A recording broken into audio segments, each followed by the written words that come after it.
इस हस्तरेखा में हम यह समझने का प्रयास करेंगे कि इंसान की जीवन शक्ति कैसी है, उसकी सेहत मजबूत है या उसे भविष्य में बार बार बीमारियां परेशान कर सकती है या नहीं। चलो हम इस पर स्टार्ट करते हैं। एक तो सबसे पहले तो कोई भी हाथ देखें तो हथेली का रंग देखेंगे कि वो गुलाबी हाथ है, पीला या सफ़ेद हाथ है, या शुक्र पर्वत के पास उभरा हुआ है, या चंद्र पर्वत अत्यधिक उभरा हुआ है।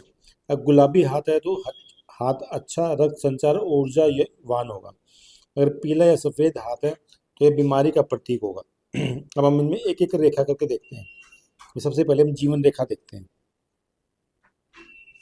जीवन रेखा अगर लंबी, गहरी और स्पष्ट है तो व्यक्ति मजबूत स्वास्थ्य वाला होता है, जीवन में ऊर्जा बनी रहती है। तो यदि यह टूटी फूटी है या बहुत ही पतली या फीकी है तो बार बार बीमारी, कमजोरी या थकान की संभावना है।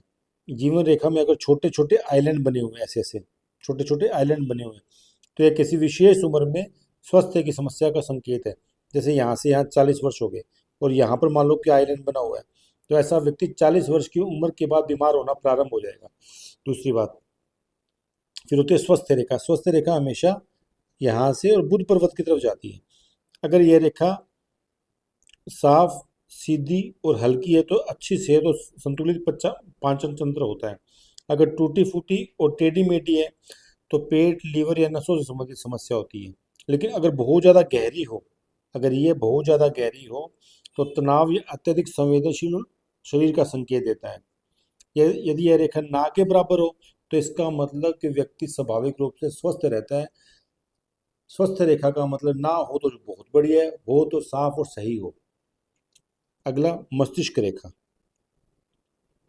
अगर मस्तिष्क रेखा सीधी, गहरी है तो मानसिक संतुलन अच्छा और स्वास्थ्य भी बेहतर रहेगा। और यदि टूटी फूटी है तो चिंता, तनाव और नींद से संबंधित जुड़ी समस्या रहेगी।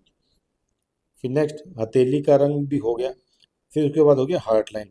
अगर हार्ट लाइन पर कोई दीप का चिन्ह या त्रिकोण नीचे की तरफ बना हुआ है तो यह व्यक्ति मानसिक रूप से विकृत पाया जाएगा। तो ये हमने आज अपने इस हाथ की रेखाओं का विश्लेषण किया है कि इन रेखाओं का क्या मतलब है। अगर वो रेखा किसी किसी में बाधित हो, गहरी हो